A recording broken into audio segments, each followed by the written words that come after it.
Mari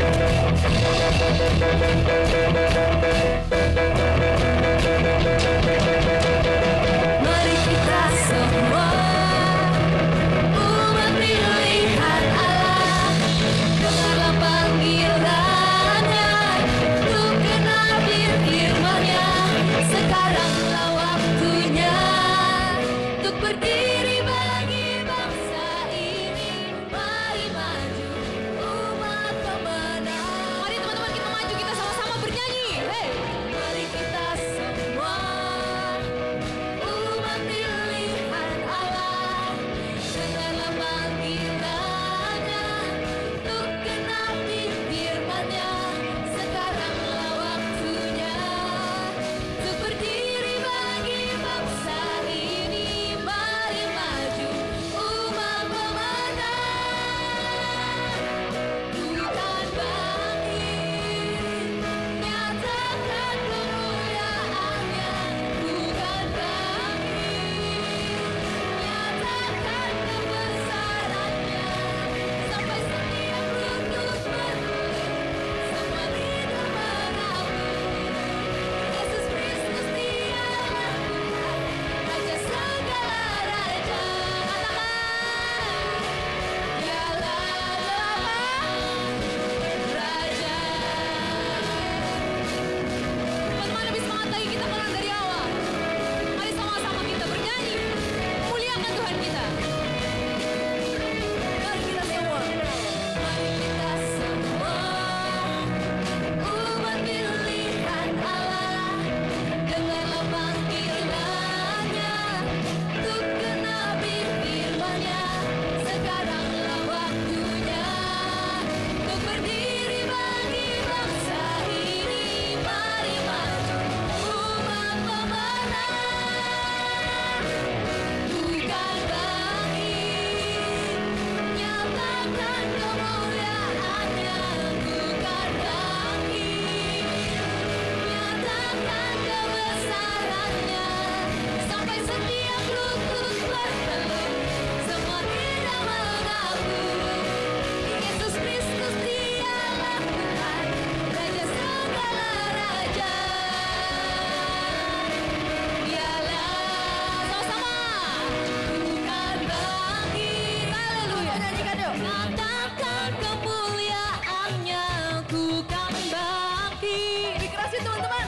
Nyatakan kebesaran-Nya. Sampai setiap lutut bertelut, semua lidah mengakui Yesus Kristus dialah Tuhan, Raja segala raja. Dialah,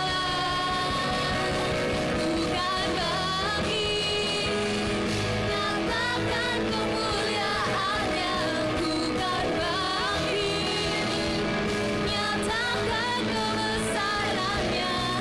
Sampai setiap lutut bertelut, semua lidah mengakui Yesus Kristus dialah Tuhan, Raja segala raja. Dialah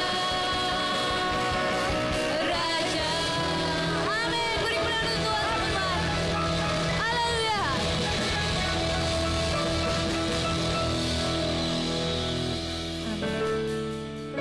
Oke teman-teman, Shalom Moniti. Shalom. Sekali lagi dong, Shalom Moniti. Oke, teman-teman boleh lihat teman-teman di kanan dan kiri kita ucapkan selamat hari Paskah, Happy Easter. Oke teman-teman, teman-teman boleh dipersilakan duduk.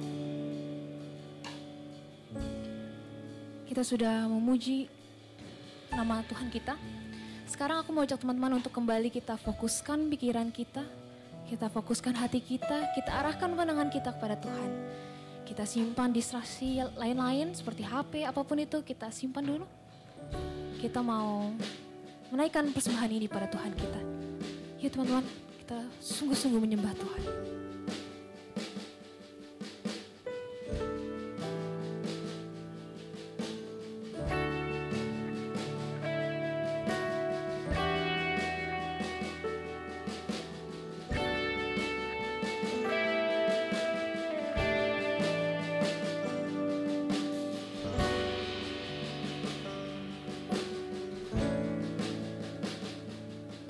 When the mountains fall and the sea turns raw, when my word stands strong, says the Lord. When the world gets tough, filled with broken hearts, when my love won't fail, says the Lord.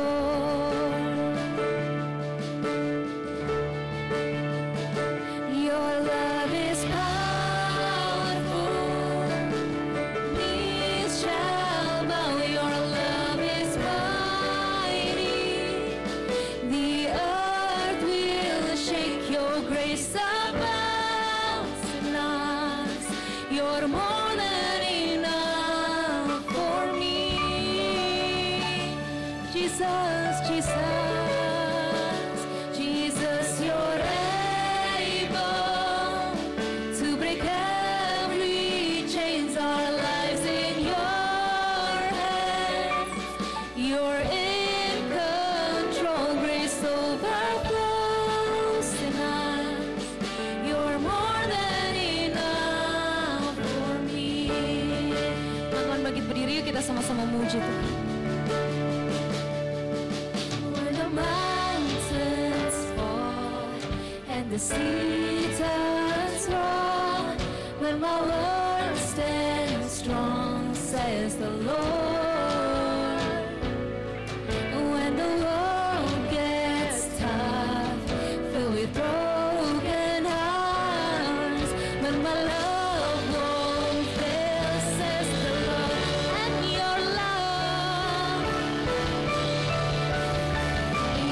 love is powerful, and knees shall bow. Your love is mighty,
kasih ya Tuhan, terima kasih. Kami sudah dapat hadir di gedung gereja-Mu ya Tuhan untuk beribadah kepadamu.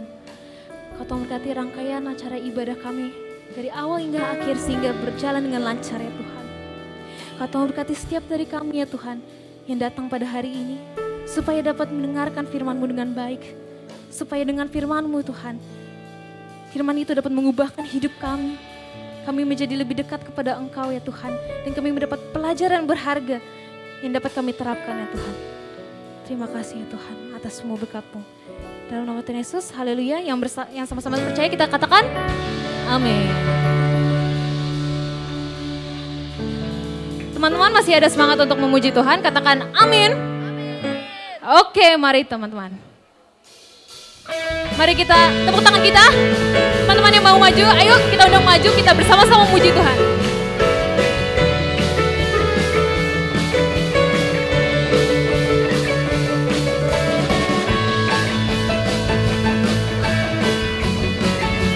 Kita akan katakan bahwa kita lebih dari pemenang sama-sama teman-teman. Haleluya. Lebih dari pemenang dalam segala perkara. Amin. Hey. Iblis telah dikalahkan oleh kuasa darahnya. Jika Allah di pihak kita, siapa dapat melawan? Kita lebih dari pemenang. Kita sama-sama katakan, hey. Lebih dari pemenang dalam segala perkara. Yeah. Iblis telah dikalahkan oleh kuasa darahnya. Jika Allah di pihak kita, siapa dapat melawan? Kita lebih dari pemenang. Sama-sama. Haleluya. Kibarkan panjinya, Yesus Raja segala raja. Haleluya.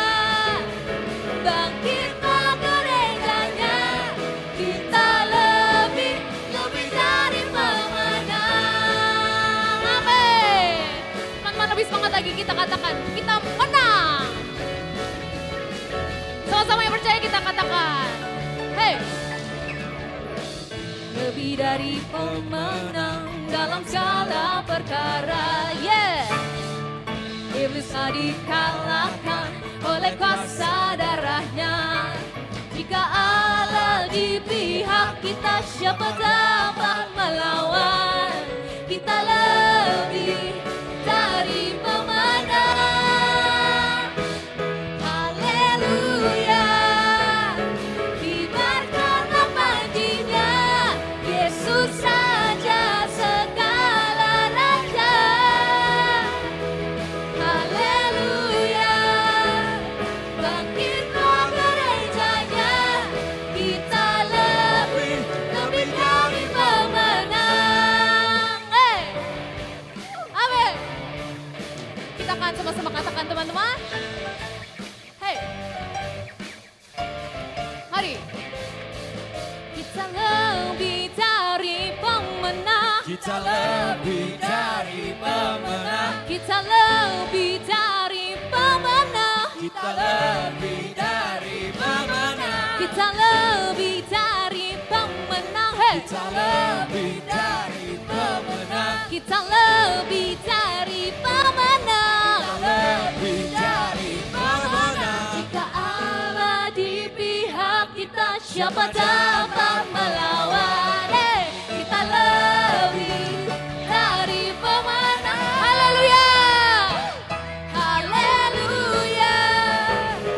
Kibarkanlah panjinya, Yesus Raja segala raja. Haleluya, bangkitlah gerejanya. Kita lebih dari pemenang. Kita lebih dari pemenang. Sekali lagi kita sama-sama katakan. Kita lebih dari pemenang.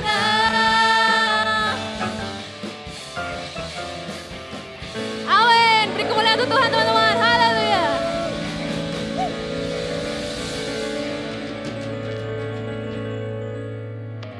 Oke teman-teman, boleh silakan duduk.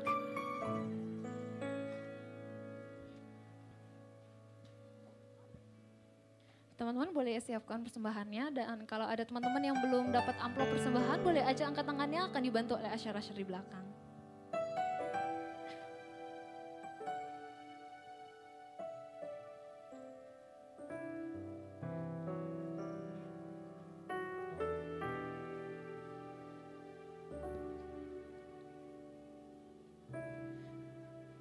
Bagi teman-teman yang udah siap, boleh bangkit berdiri, kita akan berdoa.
Jadi kita ngapain aja sih di TTF? Yang pertama kita ngebuat konsepnya terlebih dahulu. Setelah kita buat konsepnya, kita akan provide pakaiannya. Dari fitting, styling, sampai mengurus aftercare seluruh pakaian aset-aset yang kita punya.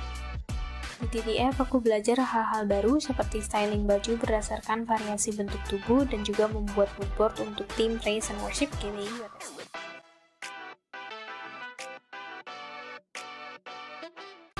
Hai. Kami dari Sanctuary. Sebentar lagi Sanctuary akan menggarap album yang baru, dan kita pengen ajak teman-teman yang punya minat untuk menulis lagu untuk join sama kita menulis lagu bareng-bareng. Periode penulisan album ini akan berlangsung dari bulan Maret sampai April 2024. Bagi kalian yang mau ikutan, kalian bisa daftar oprek Sanctuary Songwriter. Ditunggu ya.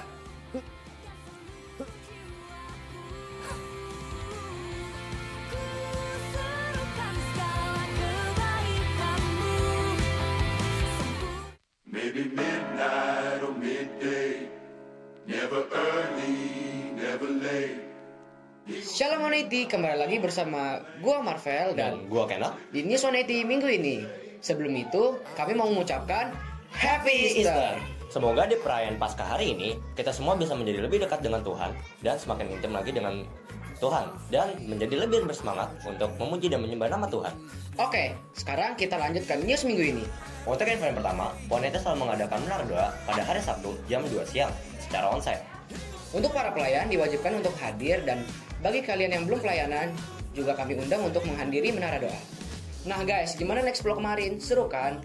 Buat kalian yang belum sempat hadir atau ingin hadir kembali, kami undang untuk mengikuti Nextflow di bulan depan di minggu keempat, yang pastinya akan lebih meriah lagi. So, jangan lupa invite teman-teman kalian untuk datang dan memeriahkan Next Gen Explosion di bulan April.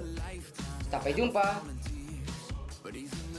Info selanjutnya, Wanita selalu mengadakan ibadah secara onsite dan online via streaming di YouTube pada jam 11. Dan untuk kalian yang bisa datang secara onsite, Wanita mengadakan ibadah 11 dan jam 2 siang. Dan untuk kalian yang belum bisa datang secara onsite, kalian bisa ikut streaming di YouTube di channel GBWTC pada playlist Next Gen Team. Jangan lupa datang guys. Untuk info yang terakhir, kami yang selalu mengingatkan kalian untuk selalu membaca SMA atau suka membaca Alkitab. SMA bisa kalian baca di aplikasi GBWTC Apps yang bisa kalian download di Play Store maupun App Store. Jangan lupa kalian untuk selalu membaca dan merenunginya setiap hari. Jangan lupa membaca guys. Untuk kalian yang memiliki kerinduan untuk melayani di divisi Praise and Worship, Wanita mengadakan training di setiap hari Sabtu untuk alat musik seperti drum, keyboard, gitar, dan bass. Jadi bagian kalian yang berminat, kalian bisa hubungi nomor di bawah ini ya. Nah guys, selanjutnya Wanita sedang open recruitment di divisi Usher. Untuk kalian yang rindu untuk melayani di divisi Usher, bisa menghubungi nomor di bawah ini. Oke guys, Wanita memiliki komunitas olahraga nih, namanya Wanita Sport. Jadi, bagi kalian yang suka bermain basket, bulu tangkis, dan futsal, bisa banget nih untuk join kita. Nah, jika kalian ingin join, bisa hubungi nomor di atas ini. Kita mau ingetin kalian untuk follow media sosial 180 di Instagram, TikTok, dan YouTube untuk mendapatkan info menarik seputar 180. Oke, sekian untuk news minggu ini. Bersama gue Kenneth dan gue Marvel. Stay safe, stay healthy, and God bless you.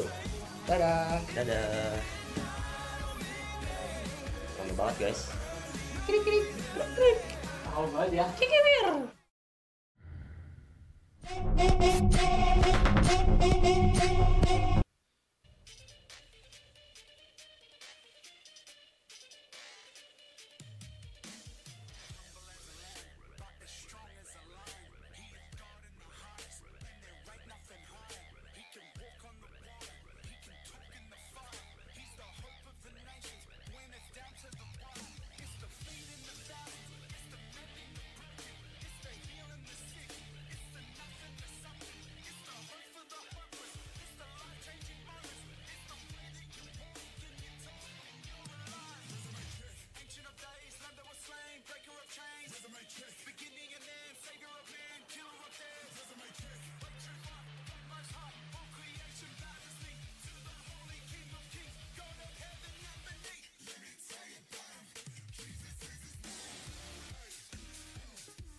Aku mau tanya nih, teman-teman kemarin yang ikut Nextflow, mana suaranya?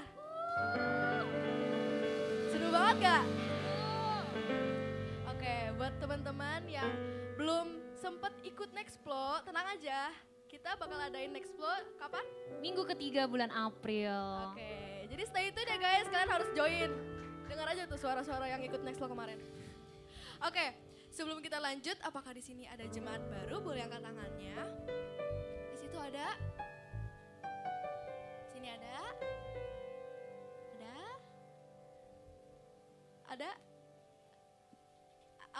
oke ada satu. Kami mengasihimu, Yesus mengasihimu, kami ucapkan shalom, selamat datang di 180, selamat datang.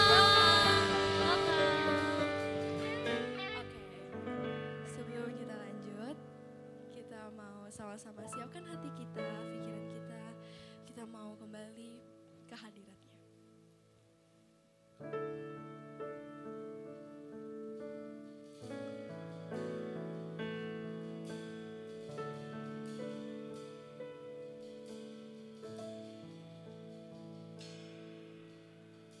Telah kulihat bukti kasih-Mu, Kau menderita gantikanku, Kau selamatkanku dengan darah-Mu. Kini ku hidup menyenangkan-Mu. Terlalu besar kasih-Mu Bapa, pengorbanan yang Kau berikan bagiku. Terlalu mahal darah-Mu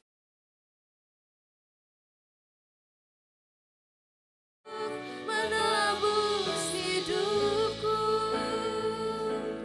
Teman-teman boleh bangkit berdiri.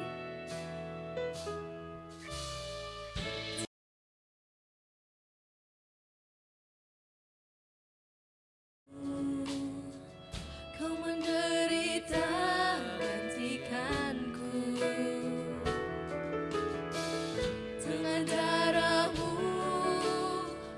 Kau selamatkanku. Kini ku hidup menyenangkan-Mu. Terlalu besar kasih-Mu Bapa, pengorbanan yang Kau berikan bagiku. Terlalu mahal darah-Mu Yesus, tercurah untuk menebus hidupku. Terlalu besar kasih-Mu ya Bapa, pengorbanan yang Kau berikan bagiku. Terlalu mahal darah-Mu Yesus, tercurah untuk menebus hidupku. Terlalu besar kasih-Mu Bapa, pengorbanan yang Kau berikan bagiku.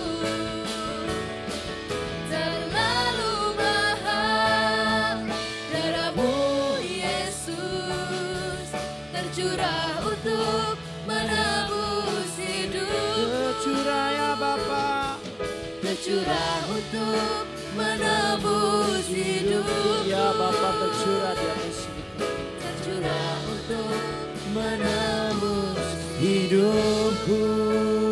Beri kemuliaan untuk Tuhan kita yang ajaib.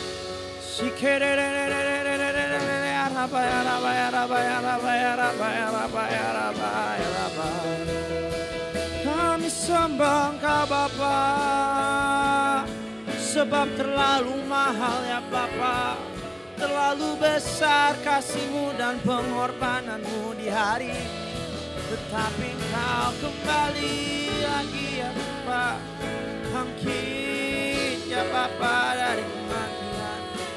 Kasih-Mu sungguh luar biasa. Kau membawa kami satu di tempat ini ya Bapa. Sikerere arabako ya arabaka sikere arabaka sikere baba baba baba. Oh araba sikere araba ya araba. Ya Tuhan, benar ya Tuhan. Terlalu besar kasih-Mu Bapa dan terlalu mahal pengorbanan-Mu ya Bapa. Anak-Mu yang mati di kayu salib Yesus ya Bapa, pada hari ini telah bangkit ya Bapa. Di hari ketiga, di hari Paskah, di hari Minggu yang spesial ini ya Bapa. Juru selamat kita Yesus yang menebus dosa kita telah mengalahkan maut ya Bapa. Dan untuk memperingati hari itu kami telah kembali lagi ya Bapa ke dalam naungan kasih-Mu ya Bapa. Kasih sayang-Mu yang indah ya Bapa. Membawa telah kami 2000 tahun setelah Yesus bangkit.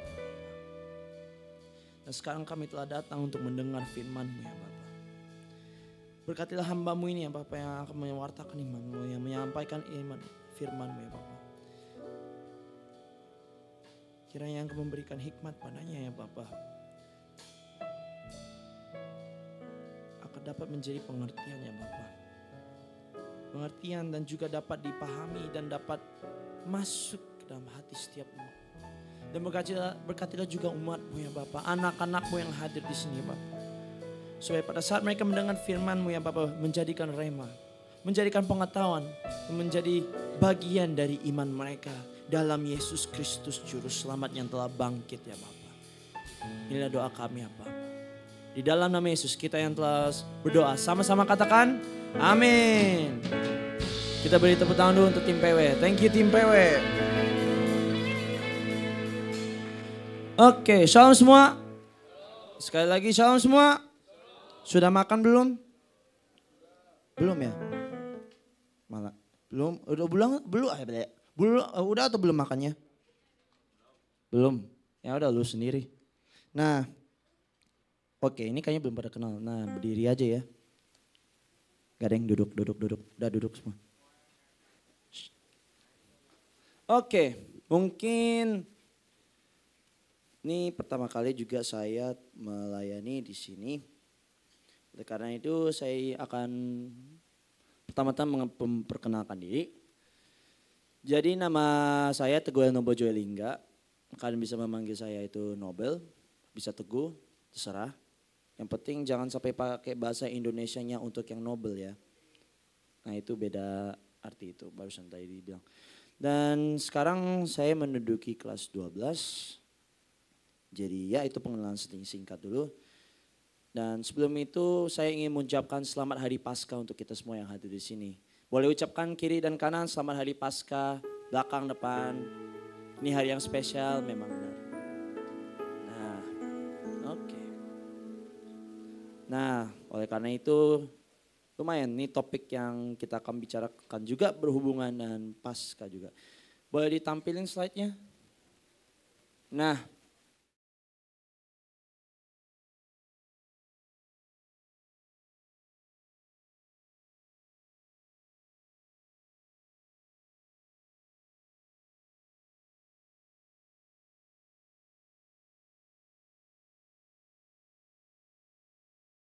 sekarang kita akan masuk dulu. Bentar, belakang. Yep. Jadi guys, aku membawa kembali mimpi buruk kalian.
Tidak suka matematika. Tapi kayaknya semua setuju bahwa kita semua tidak suka namanya matematika. Ini lemah suara. Kayaknya berarti semua suka ya matematika. Enggak. Oke, enggak. Nah, waktu dulu-dulu itu ya, waktu zaman kegelapan kelas 10 saya tuh. Atau sebelumnya matematika aku kan biasa itu jeblok mulu. Jadi kadang-kadang itu waktu SMP itu kan 50, 60. Habis itu ya KKM berapa. Waktu kelas 10 tuh saking bencinya aku pernah gak belajar tuh. Lalu pada akhirnya pernah di kelas 10 dapatnya tebak. 50 ditambah 20 dikurang 50 sama dengan? Ya itu nilai aku. Waktu dulu kelas 10, tapi masih bisa naik kelas ya. Kelas 12 gak tahu kalau sistem sekolahnya gimana. Tapi ya dulu nilai aku itu jeblok. Dulu waktu kelas 10 karena itu waktu pandemi tuh. Yang aku benci itu matematika ditambah lagi pembelajarannya online. Ya mungkin beberapa dari kalian suka pembelajaran online karena bisa buka Google, buka AI, cari jawaban, langsung ketemu kalkulator, math giveaway, kau tahu. Yang pakai-pakai itu pasti banyak itu. Apalagi yang anak MIPA, karena saya anak IPS. Nah, tetapi itu kenapa, gimana ya? Kenapa matematika itu menjadi suatu pelajaran yang saya benci karena saya tidak mengenal apa kepentingan yang ada dalam matematika itu. Ini mungkin saya kaitkan dengan berenang. Karena dulu saya itu juga takut berenang. Dulu ya waktu SD sih. Saya yakin rata-rata juga pada takut berenang waktu masa bayi mereka. Ya karena kalau bayi gimana mau berenang, malahan tenggelam bentar. Kakinya belum panjang, udah tahu tenggelam duluan, nah mati ke bayinya duluan. Nah kalau itu kan waktu SD itu kan udah gak bayi lagi ya. Yang masalahnya itu gue pikir, gue ngeliat ke kolam, wish dalam ada hiu. Dalam, gue mati. Ntar kegigit kaki gue gak punya kaki. Gue jalannya pakai apa? Tangan. Wish langsung berotot. Kenapa? Karena jalannya tiap hari pakai tangan. Merangkak sih atau enggak berjalan, tangannya jadi kaki. Tapi hiu di dalam kolam renang itu enggak mungkin kan. Kecuali kalau kalian ke area-area ya laut ya pasti ada itu. Itu mah kedalaman 200 meter, ini kan hanya kolam renang 5 atau 4 meter kan. Ya tetapi itu menjadi sesuatu yang saya takutkan. Dan saya bukan takutkan tetapi saya belum memahami apa yang ada di dalam. Apa yang bisa saya rasakan. Nah setelah itu waktu di berenang itu saya dileskan.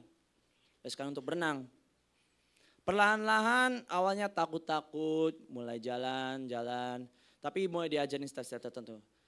Dan semakin aku bertumbuh semakin aku tahu, oh ternyata berenang gak separah yang aku pikirkan. Enak. Karena rasanya segar. Bukan berarti kalau segar, lu keringatan masuk ke kolam mandi, keluar gak mandi, pulang lalu tidur, gak gitu. Tetap mandi karena banyak kaporitnya. Jangan nanti kalau kalian pulang itu kegatalan, nah baru tahu rasa kalian. Nah, sama kayak matematika. Kita kan ya benci kan. Tetapi yang saya pelajari itu matematika itu ada fungsinya. Yang pertama ekonomi, yang kedua ya kalau ekonomi mungkin salah satu kalau anak IPS nih. Apa rumus pendapatan per kapita? Ayo, anak IPS itu pelajaran anak kelas 10 atau kelas 11 tuh. Pendapatan per kapita itu pendapatan negara. Itu rumusnya GDP per jumlah penduduk. For your information gitu. Apa rumus dari GDP sendiri? Itu kan semua matematika itu perhitungan. Bagi, kali, ditambah. Oh akuntansi apa lagi? Tapi kalau akuntansi mah banyak penghafalan yang harus disimpan itu jurnal dagang, jurnal umum, habis itu ada jurnal khusus perdagangan. Ya laba rugi benar, oh anak IPS ya? Ya laba rugi, berapa nilainya? Itu ada yang bilang laba rugi pak gampang karena memang hanya plus minus, hanya aja nalarnya dipakai itu pakai gimana. Ya yang udah sekolah akuntansi. Nah, lalu selain di sektor ekonomi atau enggak di akuntansi ada yang juga, nah untuk MIPA nih, fisika, kimia, wah apa rumus Newton pertama? Inersia kah? Atau gimana? Sigma bla bla bla sama dengan bla bla bla, habis itu ntar kalau kalian lulus disuruh ngukur derajat dan kekuatan joule-nya untuk sampai ke bulan itu berapa dari bumi. Nah, nyampe itu berapa coba pakai kekuatan itunya ditambah lagi gravitasi bumi kan 10N kan kalau nggak salah. Maaf, tapi itu pelajaran SMP sih seharusnya. 7 sampai 9 kalau mengenai jul-jul itulah. Tapi itu ada kaitannya pokoknya sampai di atas. Nah, ya setelah saya dalami itu saya akhirnya mengerti. Dan kalau di matematika itu ada namanya selain memahami juga dilatih. Kalau matematika gitu ya. Karena kalau nggak dilatih lu nggak hafal, malahan soal yang lu kerjain di latihan itu, di ujian itu nggak bakal keluar. Jadi harus latihan dan konsep yang sama. Makanya dibikinnya tulis rumusnya terus. Dilatih, didalamin, nah dapat nilai bagus. Nah itu juga ya akhirnya pada kelas 12 ini mulai naik-naik juga. Karena terpaksa juga. Karena kenapa? Masuk kemana? Ijazah. Nah matematika tuh. Nah kenapa saya mengaitkan ini dengan hari spesial ini? Saya ambil simsalabim. Yuk notebook. Nah kita next dulu ya. Karena yang saya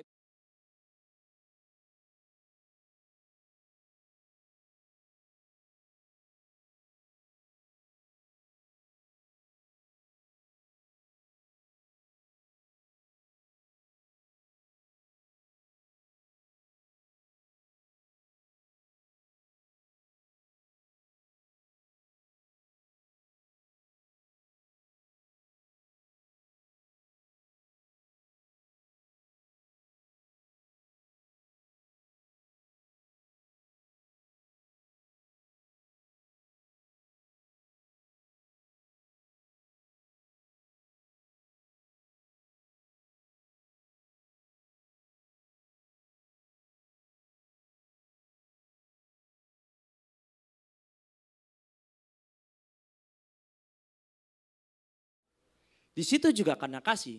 Alasan Yesus hidup itu, alasan kenapa Paskah itu mengenai kasih. Karena kasih menjadi alasan Yesus hidup, mati, dan bangkit kembali. Karena dia mengasihi kita semua.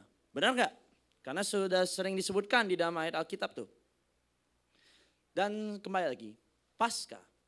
Segalanya bakal berubah saat kita melihat sebagaimana adanya. Jika kita memiliki pemikiran yang sama. Tetapi kita fokus dengan faktanya sekarang. Beberapa dari kita tidak ingin menjadi bagian dari cerita itu karena kita sama sekali tidak berpikir. Berpikir apa?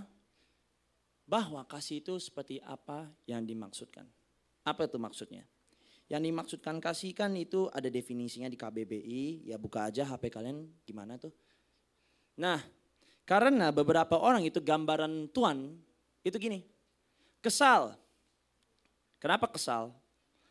Karena kadang-kadang Tuhan kesal karena kita selalu melakukan pilihan yang buruk. Jadi setiap kali kita memilih itu selalu pilihan buruk, pilihan buruk, pilihan buruk, pilihan buruk. Kita pengen balik tapi taunya pilihan buruk. Ya coba bayangin. Kalau teman lu ini kan sahabat lu, teman lu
karena di dalam kitab suci kita yang kita andalkan itu ada banyak peraturan bukan? Seperti kitab Musa. Itu kan pasti hafal sih. Hafal gak semua tentang kitab Musa? Peraturan-peraturan. Jangan membunuh, jangan mencuri, jangan berzina, jangan bersaksi dusta. Ayo hafal gak? Akulah Tuhan Allahmu, jangan ada Allah lain di hadapanmu. Hafal gak? Ya kalau kalian hafal ya udah, kalau kalian gak hafal ya bukan saya untuk beropini untuk kalian ya. Lalu selanjutnya adalah tidak relevan. Kebanyakan orang itu kadang berpikir kalau Tuhan itu tidak relevan di dalam kehidupan kita. Karena kadang-kadang orang berpikir mereka berdoa, tetapi mereka gak merasakan kalau Tuhan membantu mereka. Jadi akhirnya mereka bilang gak relevan. Tuhan gak pernah nolong aku dalam ujian aku. Matematika selalu 20 juga. Nah, dan juga pada akhirnya ada yang bilang bahwa Tuhan tidak ada. Kenapa dia mengatakan hal tersebut?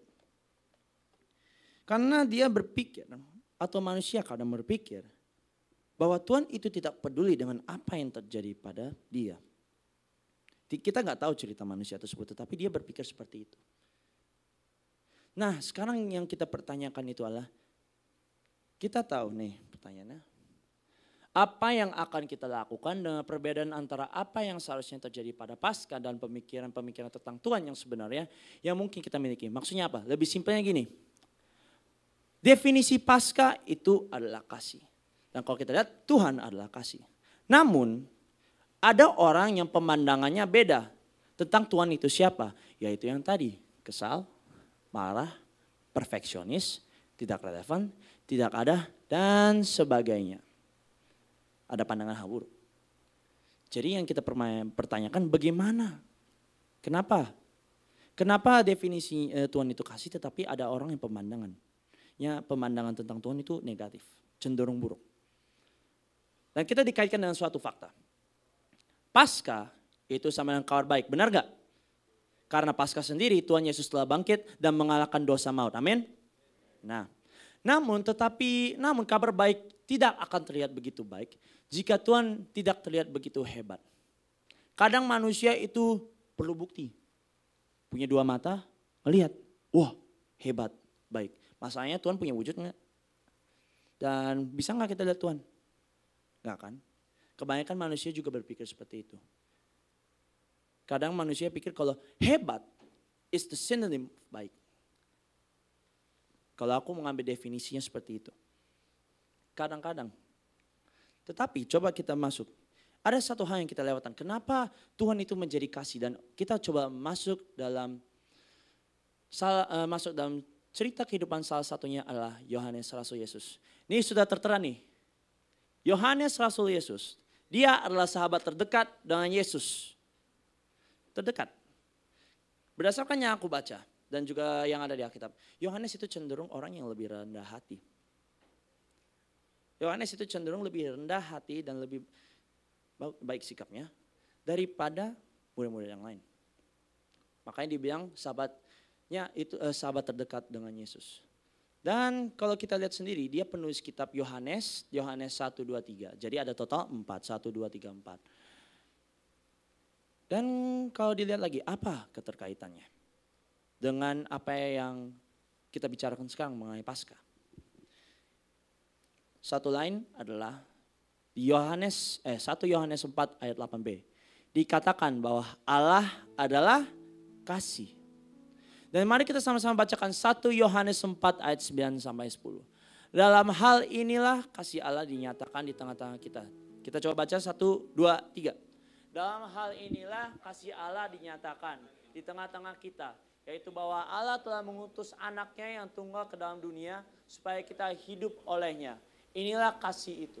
Bukan kita yang telah mengasihi Allah, tetapi Allah yang telah mengasihi kita dan yang telah mengutus anaknya sebagai pendamaian bagi dosa-dosa kita. Amin. Sebenarnya di pasal ini 1 Yohanes ayat 4 itu semua tentang Yohanes yang mengaitkan definisinya tentang apa itu kasih. Apa kasih baginya? Dan bagaimana kasih itu bekerja? Kenapa Yohanes bisa mengatakan hal tersebut? Karena Yohanes menyimpan tanda terima. Dan semua tanda terima itu bertuliskan tentang apa? Kasih.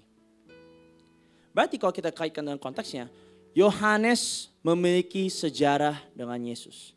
Bagi anak IPS tahu lah apa itu sejarah ya, historiografi bla bla bla gitu. Ya kecuali anak MIPA mereka kan sejarah Indonesia, jadi sejarah Indonesia. Kalau kita ya sejarah minat, keseluruhan dunia itu gimana terjadi, PD1, PD2, PD-PDan, Habis itu kita ada lagi makin belakang lagi, ntar kita ada namanya Renaissance, habis itu kita ada namanya zaman batu, zaman Bronze Age, lalu Ice Age, mundur terus. Namun kita akan fokus dengan sejarah tentang Yohanes bersama Yesus. Kenapa? Karena bukan hanya Yohanes sendiri. Petrus, Yakobus, Filipus, Thomas, Alfeus, semua murid-murid Yesus itu memiliki pengalaman. Mereka adalah saksi mata tentang apa yang dilakukan Yesus dan bagaimana bentuk kasihnya. Kalau kita lihat sendiri dalam sejarah, saksi itu sama dengan sumber primer. Sumber primer kenapa? Karena dia yang melihat, dia yang merasakan, dan dia juga tahu bagaimana, dan dia juga tahu apa yang terjadi pada saat itu. Apa yang terjadi pada zaman Yohanes? Pada saat Yohanes dan murid-muridnya hidup bersama Yesus. Mereka melihat air menjadi anggur. Yesus mengubah air menjadi anggur sehingga dapat melanjutkan pernikahan. Lalu yang selanjutnya, memperhatikan orang-orang yang diabaikan. Mereka menyaksikan bahwa Yesus memperhatikan orang-orang yang tidak dipedulikan oleh masyarakat pada saat itu. Orang kusta, orang sakit, orang yang buta, orang yang miskin. Orang-orang yang berada di kalangan bawah. Bukan kalangan borjuis, kalangan bawah. Yang ekonomi kelas rendah, yang punya penyakit. Yesus memperhatikan itu. Lalu kita lanjutkan, menyembuhkan orang-orang yang bertahun-tahun minta tolong kepada Tuhan. Kalau kalian ingat salah satu kisah pada hari Sabat, Yesus datang ke kolam renang. Di sana dia temukan ada orang yang sakit yang ingin masuk ke kolam itu. Di mana kolam itu sebenarnya kalau di waktu zamannya Yesus itu bisa menyembuhkan waktu saat bergelembung. Ingat gak ceritanya? Ingat atau enggak? Berarti baca lagi SMA-nya, suka membaca kitab, download jangan lupa. Sekalian promosi ya. Nah, orang itu sudah bertahun-tahun minta tolong dan Tuhan menyembuhkannya. Dan siapa saksi matanya? Para rasul. Kita lanjut lagi. Yesus respect sama orang yang berbeda ras dan juga orang yang berbeda kelamin. Bagi dia mereka itu berharga. Buktinya apa? Yuk kita lihat nih ceritanya. Salah satunya adalah perempuan berzina. Kalian ingat gak? Cerita bahwa ada seorang yang berzina yang dilempari dengan batu. Karena emang dalam hukum Musa, bagi perempuan yang sudah berzina akan dilempari batu. Itu di dalam kitab. Tetapi kata Yesus apa? Dia membuat garis, lalu dia mengatakan, siapa orang yang gak pernah berdosa, boleh melemparkan batu ke dia. Wow gak? Karena dulu waktu, kalau kalian nih, sorry ya, kalian hidup di zaman Yesus atau bahkan dulunya, gak ada respect untuk perbedaan kelamin. Di sosiologi itu namanya budaya patriarki. Budaya patriarki itu apa? Laki-laki itu berada di atas, perempuan di bawah. Dan perempuan itu dikaitkan hanya bekerja di mana? Rumah tangga. Hanya di rumah kerjanya. Indonesia sendiri punya sejarahnya seperti itu. Hanya bekerja di rumah tangga kalau perempuan. Tetapi Tuhan Yesus menunjukkan sendiri respect bahwa perempuan sendiri memiliki artinya. Semua manusia memiliki artinya. Hanya aja pada zaman itu Tuhan Yesus datang. Dan dia menunjukkan kasih pada perbedaan gender. Lalu pada selanjutnya nih, yang berbeda ras. Kalau kalian ingat salah satu ceritanya, perempuan Samaria.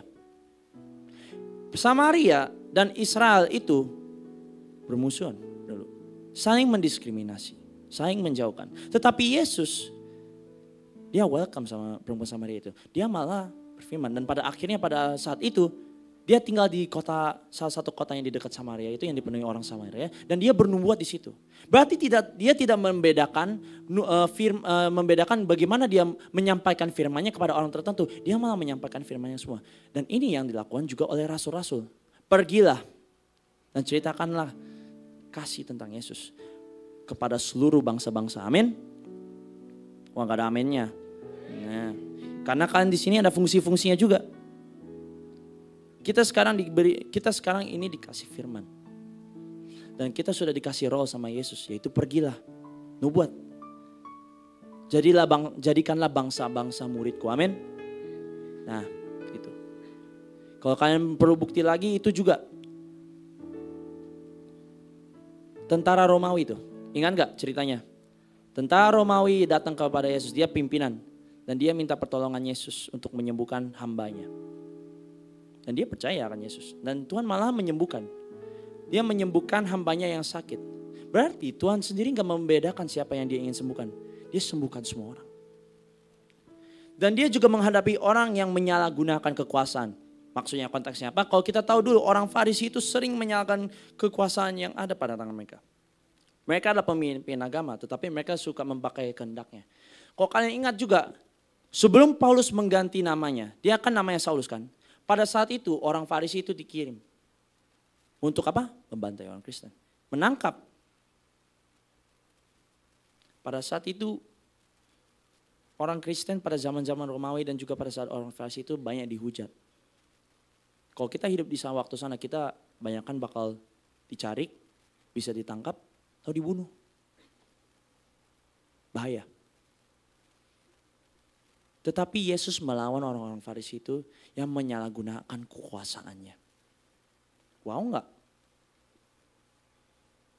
Bagi kita sendiri aja yang kita masih takut-takut, Yesus seorang diri, dia tetap melawan. Dan akhirnya apa? Setiap kali dia didatangi orang-orang Farisi, menang. Orang Farisi yang mencobai dia terus gagal mulu. Akhirnya harus pakai apa? Jalur ordal. Yaitu apa? Yudas Iskariot. Disuruh kan. Dapat duit, nah beritahu di mana tempatnya untuk ditangkap. Tapi kita coba lanjutkan. Kebaikan pada orang yang terjebak dalam pilihan yang sangat buruk. Yesus sendiri juga membantu. Bagi orang-orang yang terjebak di dalam dosa. Karena kembali lagi kalau kita kaitkan dalam salah satu Alkitab. Yang memerlukan tabib itu bukan orang sehat, tetapi melainkan orang sakit.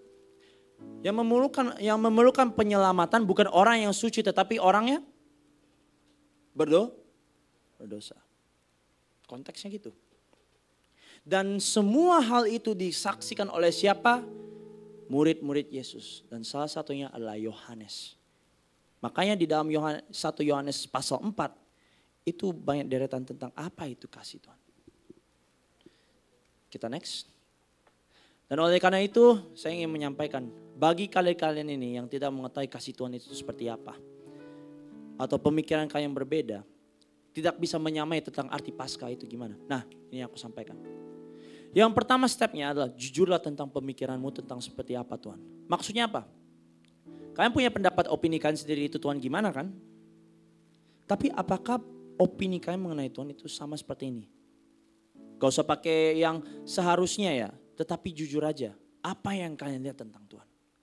Apa yang kamu pikirkan tentang Tuhan? Apa yang kamu pikirkan tentang hari raya Paskah ini? Sejujur-jujurnya. Lalu yang kedua, pelajarilah apa arti kasih Tuhan secara pribadi. Satu hal yang saya pelajari itu kadang-kadang orang itu tidak suka. Karena dia tidak mengalami dan tidak mempelajarinya apa. Itu kalau di konteks dunia sekarang gitu. Dia benci padahal yang dia tidak tahu. Dia tidak tahu apa yang dirasakan, apa yang bisa dia alami. Jadi untuk kita semua di sini yang belum mendalami apa itu kasih Yesus. Itu dipelajari. Dalamin. Kalau kamu mau matikan HP ya udah. Matikan HP, Netflix, apa. Dan fokus. Apa arti kasih? Apa arti yang Tuhan apa artinya pengorbanan Tuhan Yesus? Oleh karena itu yang saya dapat simpulkan itu bagaimana Yesus mengasihi menunjukkan kepada kita apa yang mampukan dilakukan oleh kasih. Karena kita sudah dibukti dengan kematian Yesus dan 3 hari setelahnya pada hari ini sendiri Yesus bangkit. Berarti dengan kasih dia mengalahkan apa? Kegagalan, dosa, maut. Semua benih-benih kehancuran yang berkaitan dengan dosa dan maut itu dikalahkan oleh kasih. Wow, mau gak? Hanya dengan kasih. Gak perlu apa-apa. Tetapi dengan kasih Yesus dapat melakukan hal-hal yang mujizat besar. Dan dia dapat menyembuhkan banyak orang. Dan pada akhirnya waktu dia bangkit, dia dapat mengalahkan maut. Amazing gak? Kita yang manusia masih takut sama maut. Kita sudah ada satu orang yang udah mengalahkan maut. Dan dia adalah anak dari Tuhan dan Tuhan itu Yesus Kristus. Amin.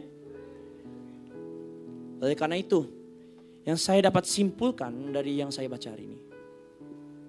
Jika kita tidak mengalami kasih Tuhan, tidak mempelajari, tidak memperdalam kasih Tuhan, maka pemikiran kita berlawanan dengan arti kasih. Benar kan? We don't know bagaimana kasih Tuhan, dan makanya kita mempunyai pemikiran yang berbeda. Setuju gak? Lu punya pemikiran matematika itu gimana? Apakah berguna untuk lu? Atau kalian nih, pemikiran matematika untuk kalian benci karena gak ada guna. Pemikirannya berkontradiksi.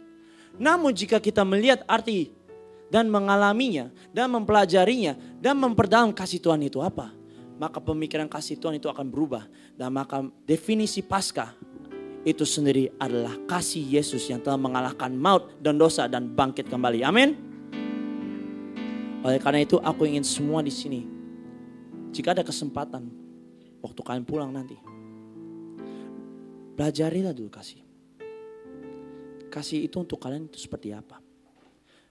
Mungkin mengalaminya memang mungkin kalian tidak tahu seperti apa. Tetapi mengalami sebuah kasih itu bisa kecil-kecil. Kasih Tuhan itu juga sendiri bekerja. Di setiap kita itu berbeda-beda. Dan juga rancangan Tuhan yang terbuat dari kasihnya itu bisa berbeda-beda untuk kita. Rancangan gue, rancangan kalian berbeda. Namun Tuhan itu membuat rancangan untuk kalian itu sebab dia mengasihimu. Sebab dia mengasihi dan dia menciptakan kamu dalam kandungan ibu kalian. Sebelum kalian lahir, kalian sudah dijahit dan kalian sudah dikasihi oleh Tuhan. Kalian sudah dikasihi, kalian sudah disayangi. Mungkin rancangan Tuhan bukan seperti yang kalian ekspektasikan. Tapi kita ingat sekali lagi pada hari ini. Dosa yang kita buat sebesar apapun, kesalahan yang kita buat sebesar apapun, perjalanan yang melenceng, semelenceng apapun itu, Tuhan mengingat kita semua. Dan dia mengingat. Dan dia membawa. Supaya dia membawa dirinya untuk ditebus. Supaya dosa manusia itu disucikan. Dan semua yang ada di sini akan mendapatkan hidup yang kekal dalam kasih-Nya Tuhan. Amin. Siapa yang di sini mau hidup bersama Yesus? Siapa yang di sini mau mengalami kasih Yesus? Jadi sama-sama yuk kita mempelajari kasih Yesus yang ada pada hari ini. Sama-sama kita bangkit berdiri. Shikaya rabaka shikiri arabaya rabaya rabaya rabaka shikiri. Shikaya rabaka shikiri araba. Tuhan, terima kasih untuk hari ini ya Bapak. Terima kasih atas berkat-Mu dan rahmat-Mu ya Bapak. Pada hari ini kami telah mempelajari ya Bapak.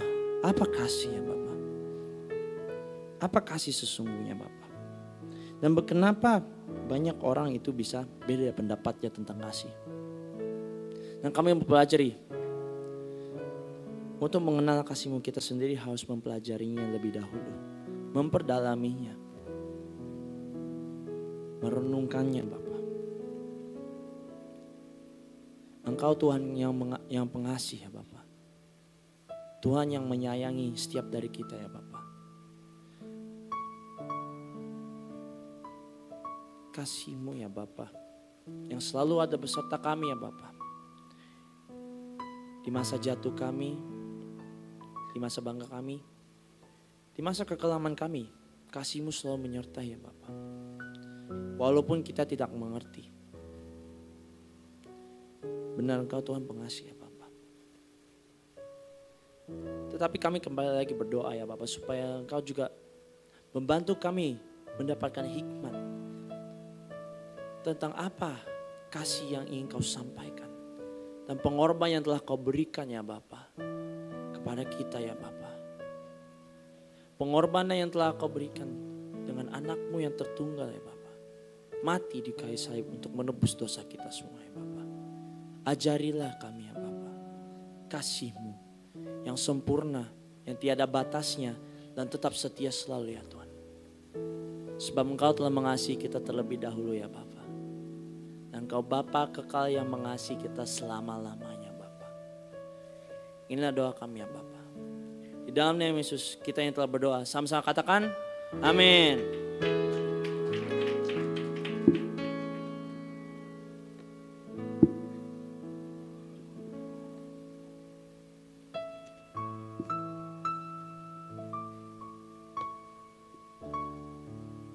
Thank you untuk sharing yang luar biasa Nobel.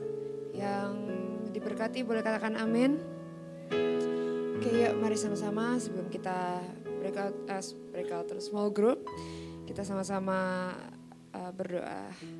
Sebentar kami akan mengakhiri ibadah kami ya Bapak dan small group masing-masing. Dan kami akan kembali ke rumah kami masing-masing. Biarlah kami menerima berkat Tuhan. Mari kita angkat kedua tangan kita.